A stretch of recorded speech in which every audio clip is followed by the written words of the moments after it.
A couple of people, a lady called Abike Dabiri. I don't know her in person one-on-one. I never met her before. I always used to see her when I was a child on TV, on news. I think NTA. You know, she used to be one of my idols. You know, I used to really, I really liked who she was when I was growing up. So, knowing the fact that my family was able to get to her after a certain time, my sister actually went to her office, sat down and had a conversation with her. And I said, hey, you don't have to beg her to help. Just beg her to help me push so that facts can come out. Yeah. That's all I'm asking for. So people will see, you can see the facts on the table. But nobody came. She did not come. Unfortunately, she did not come for me. Unfortunately, I'm not trying to she was in the U.S.? She came to the U.S. like twice at that time, if not more than that. And she did not for once send anybody to come see what my case was about. Or did I ever get any visit? I came to United States. I went to United States with a Nigerian passport. If anything had gone wrong, we expected Nigerian ambassadors, Nigerian embassy to come out and say, we're sending someone to represent and know what the case was. But she was in Nigeria. She was serving in Nigeria at that point. The people in the embassy, for example, what did they do about it? She was representing Nigerians in the diaspora. So she was supposed to be a part of that. She was supposed to be able. No, I didn't need you to come change facts to. But just come out and ask and try to see and ask questions. Hey, where are the facts? Let's see. What did he really do? Try to know what's really going on. I'm not a criminal. Try to know these are things we needed. I needed as a man to know that my country have my back. But Nigeria did not have my back. Nobody came. Nobody ever checked for me. Nobody ever cared to know what was going on apart from the lawyer that I had and a couple of Nigerian friends that knew me, that I never thought they stood by me. They were able to help me source for fund, GoFundMe. Young girls in America, Juliet, Emanuela, about two girls I never spoke to when I was in the United States. Wow. But they came out and stood for me because they used to be around me. They knew me one-on-one. So I hope with time, from your story and from your experience, that things will begin to change, and we're going to have a community of black people or community of Nigerians outside this country that would not just fold their hands and allow people to be accused or just killed on the street like that. And that's what I think the Black Lives Matter is representing now. But to what extent, really? Black Lives Matter stands for a lot of black efforts. And I'm not just fighting for. There are white men that think they're blacks and they love black community. Yeah, I'll be honest with you. I'm beginning to see it now. Yes, but there are very bad ones that believe they're more superior than you are. It's a fact. I stay in the United States and I know I'm based there. But I can tell you something about Black Lives Matter. There's that uniqueness about Black Lives Matter. The movement Black Lives Matter is not just on that. Yeah. If you commit an offense and you're wrong for it, you should pay your price. Should pay your price. Yeah. But if you're innocent, I agree totally. I expect the black communities to come together and investigate it. You gotta remember what I was accused of was by a black woman. So having a black community come out like that is black on black, and this is what goes on in the country. They no longer come out as white on black. Yeah. It's always in the form of black on black. Yeah. So I was upset. I was mad about the whole situation because if I had a white girl in my apartment in my house on that, it would have been like, hey, that's a black boy talking to a white girl. Why is he chasing a white girl about? But this is a black girl, black woman. You mad about what? What's my offense? Your offense is that you're a basketballer. I love my people. And I'm being taken care of by black communities. And I'll tell you right now, in America, black people love me. They've done a lot of stuff. They've changed my life. They've done a lot for me. And I still live in a black community. And I love my people. There's a lot of beautiful black people out there. My word for this is, no matter how upset you are about someone, never allow anybody to take their life away because you're upset. If they've done anything wrong to you that's bad, that warrant arrest, please be free to report this case to the police. But if someone has not done anything wrong to you, or because you want to hurt their feelings, or because you feel you have advantages over this person, do not take lives out of their hands, because you didn't give them the life they're living. My dream is to give back. My goal is to help black communities, and not just black communities, the world at large. And I'm going to keep going. Yeah.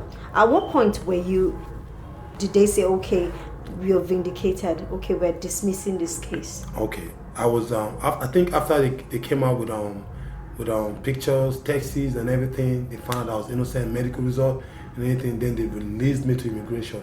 Now, let me remind you now. When I was locked up, I begged for a $50,000 bond. I actually begged. I was going to pay that bond to get my freedom so I can go back to school. They had said I was a flight risk. I'm going to run from the country once I'm given that little freedom. And I requested for anchor monitor so I can, that's the GPS, so I can go back to school so I don't miss my classes. I wasn't ashamed to put on that because I know I'm innocent. I just wanted to get my degree. They refused to let me have that. They denied me bond 3 times. I have the record for that. Back to back, denied me bond. They actually told my lawyer he doesn't even know what he was doing. But guess what? After all investigation, after 17 months that they found that I was innocent, the judge of Waller County 506 District Court, in person of Judge McCage in Waller County, gave me a personal recognizance bond free of charge, that's what it means. They released me to immigration thinking I was illegal and I was going to get deported, so I'm not going to be able to fight back on my case. So after I got to immigration, then they said we're going to release you to the immigration. When you're done with them, they'll send you back. This is what they should have done long time ago. But I refused, right? They refused to let me have it, They refused to let me have that. But I requested for that. Now, after I got to immigration, they checked my file and found that I'm not illegal. Yeah. So the judge, in person of immigration judge Saul Greenstein, I'm not going to forget. He gave you your life back. Gave me my life back. You can't forget and that's the man. the reason why I will forever be loyal to the United States of America. Yeah. He came, I didn't know this man. He looked at my file, looked at my case, and said, hey, can we verify this document? You have this. So they verified and found out I was not illegal. I've been legal for how long? Since 2016. So he said, okay, we are going to try to call Waller County to see what that case was about. So they called Waller County because we're still waiting for the final, decision of Waller County before I got released. Yeah. So he called Waller County right there in the jail, in our immigration. I was still locked up in immigration with cuffs in my hands. Remember that now. So he called Waller County 506 district, called them and asked of the case. When he called, this is exactly what was said about my case. He called and introduced himself. He asked them to swear on the oath of the government that they're going to tell nothing but the truth. They did on phone, so they did. They said, we call on behalf of Yusuf Yakubu on the case of what he was charged for, and that can we know your final? This is exactly what was said. They said, unfortunately, we've held this man for so long.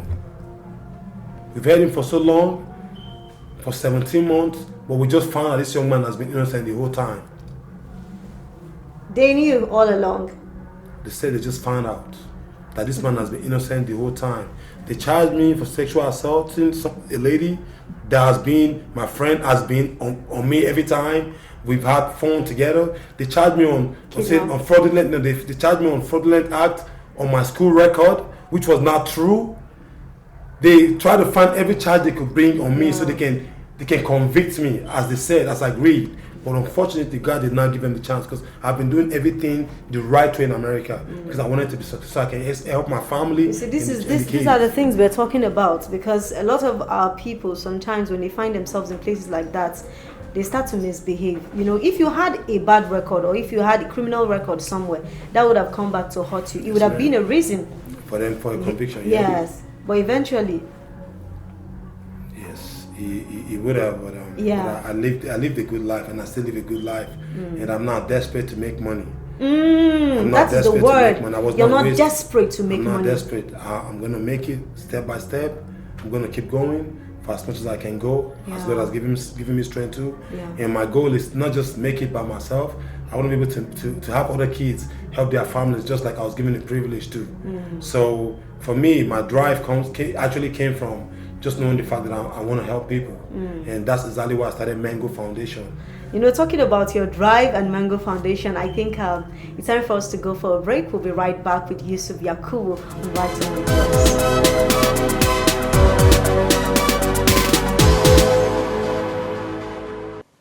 You're welcome back. We've been having a very interesting discussion with Yusuf Yakubu. And I hope you all have been following. And it's really, I can't even wrap my mind around what happened to him, really. And I really hope that you're learning from his story, because we still have lots of Nigerians over there and in other countries also. So I hope somebody learns from his lesson, really. Talking about, we're going to, enough of the things that happened to you. Yusuf, is so unfortunate. I'm so sorry for everything you ever had to go through. I don't wish that on anybody, and I'm sure it's clear that clearly you are a very good person, and I'm sure you don't wish that kind of thing on anybody, and that's why you really want to share this kind of story.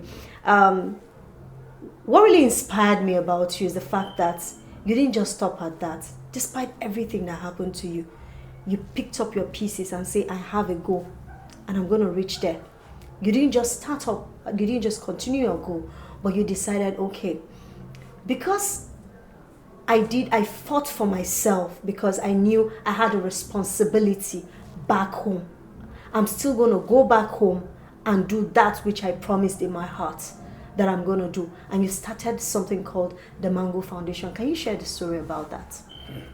When I hear about the name Mango, it's a memory of what I went through. Yeah. And I've always had that dream to give back, because that's how I got my privilege, through Ejiko Buaja Foundation. Through what foundation? Ejiko Buaja Foundation. Okay. Is it Nigerian based Nigeria, also? Yes. Yeah. Nigerian, based in the United States, but comes back and do a lot of stuff for people. But Mango came. I've had other plans to give back. Yeah. But Mango actually came. The name Mango is the synonym of mentoring all nations globally. Mentoring all nations globally. Okay. And mango fruit itself it's a fruit. It's like sowing a seed. It has a seed on the inside. Yeah. And every time you take the fruit off, you put the seed to the ground, it comes up as a tree. So it generates more fruit and more fruit. And that's my purpose in life. Yeah. To sow seed in people's lives, so when I'm gone, my name can be remembered for life. Yeah. And it's not about what I have, it's about how it's spent and how you're remembered. That's what I was taught by my dad, my late dad. I'm a junior. My dad's name is Yusuf Yakubu Yaifu, so I'm a junior, and I intend to, to continue where he stopped, because he wasn't really that influential, but the little he had, it was influential because he always liked kids. He always planted fruits for kids in my compound. We had a lot of fruits growing up, so he was always like, hey man, this is how you give back. I had boreholes for people, come fetch water for free and all that. So I just saw him and I just admired him, who he was as a mentor. And that word mentor came from my dad. When I thought about him, every time I think about my dad was, hey, I have to. But when I was locked up, I just found myself in jail, still mentoring people. People that were 55, 60 years old, 45, 25, 19. It's in you, it's obvious. So I just realized that that's just me, And I started helping people, a lot of people, to get by. Teaching men how to read, how to write. You'll be surprised how some of these young men now, they can't even read completely and write completely. So I was surprised too. So I had to actually start helping a lot of them, born and raised in the United States. Black young men that could not read. So I started teaching them and making them understand who they really are. The little knowledge I had from Prairie View, and my junior college was Erie Community College in New York. So I had a lot of professors that I was close to, that were psychology professors that taught me a lot. But then I wasn't sure if I wanted to major in psychology. So going to Prairie View and having the privilege to be a psychology student taught me a lot. And with the relationship I had with my professors in Prairie View, and was just so amazing to me. So I had good people, good professors that were ready to teach me beyond just classes. You can go to them and interact with them from Prairie View, from psychology department. So I was able to put things into practice while I was locked up. I was able to boost my mental status up. I was able to talk to a lot of young men that listened to me. So I was blessed to have young men in that category listen to what I had to say for the whole time I was there. So I just found myself mentoring, and somebody said, hey young man, have you thought of being a mentor when you get out and using this situation to help people when you get out? And it was tough for me to say, what are you talking about? In that situation, I wasn't I'm thinking still about locked people. up. Yeah. I was thinking about my freedom. I have to get my freedom first. But how can I get my freedom when nobody's here? But nobody could listen to me. None of the media wrote anything good about me. But I know there are black media personalities that could actually write about me. But no, because I was not born in the United States, I was not raised there. You know, I'm the first generation American from my family today. Wow. So my mind was, you know, since this man is talking about, so I called him. I said, sir, can you sit with me? Why do you say that? I wanted to know where he was coming from. Then he started giving me instances. We've been here for how long? I've seen you done this for this person, for that person, for that. And they listen to you even though they hardened criminals. So that means there's something in you, young man. Why don't you try to help people when you get out? I said, that's my passion.